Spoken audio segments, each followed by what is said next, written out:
one. Next hand, the very next hand, I get ace king suited on under the gun +1.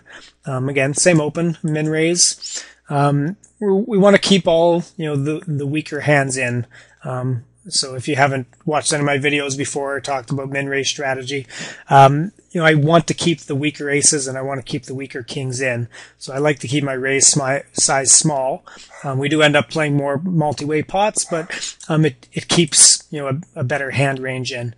So the cooler flats, and again, this is our kind of spewy guy, so we don't mind playing pots with him when we have a premium hand like ace king suited. Garfield, who is a player I've played with over the years, squeezes out of the big blind. I don't expect him to be squeezing overly light, but obviously we have a super premium hand. I don't want to get 100 big blinds in here, or well, I guess he is 1800, whatever it is, 65 bigs. So I decide to again sort of play my hand a little bit disguised. When I just flat here, they're not going to really expect me to have ace king. So I just call, speculating, trying to hit. Maybe if he has ace queen, ace jack, or king queen, we can get some good value if we both hit. Or if he does have a big hand like queens or jacks, we're avoiding flipping for a whole whack load of chips. So we'll just take a look at the flop and hopefully keep cooler in as well, and maybe we could outflop him. So he comes in and we play a pretty big three-way pre-flop pot. I'm sure this is the biggest hand that I've played to this point in the tournament pre-flop. Flop comes king, queen, 10 with one spade. So of course we flop top pair, top kicker with a gutter to a straight and a backdoor flush draw. It's obviously a pretty scary board.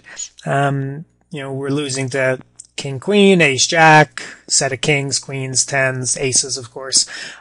So there's not all that much that we're beating from a real squeeze range, but we do have outs and we do have top pair. So if Garfield had let out, I probably would have peeled at least one bet here to see if he slows down or to see if we can improve our hand. He checks.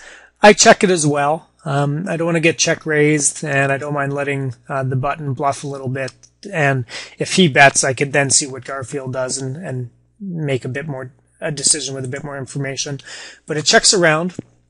10 comes on the turn, which isn't a great card because there are 10s that they both could have in the range that they were playing a bit slow on the flop. I'm pretty sure it checks around here again. I would have bet a lot of turns if like a deuce or a 3 came on the turn or something and it checked to me again. I probably would have bet for value, but I didn't really like the 10. So give cooler a chance to bluff again and just control the size of the pot again. The river is now a complete brick. It's checked all the way.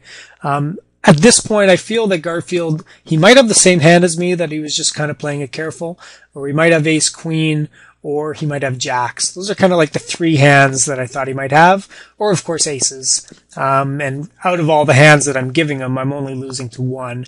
So I definitely would have called a bet, and I'm definitely going to value bet if it checks to me, which it does. I bet just over half pot, trying to get value from ace queen or pocket jacks. The cooler folds and Garfield calls, and I believe he had jacks. Yeah.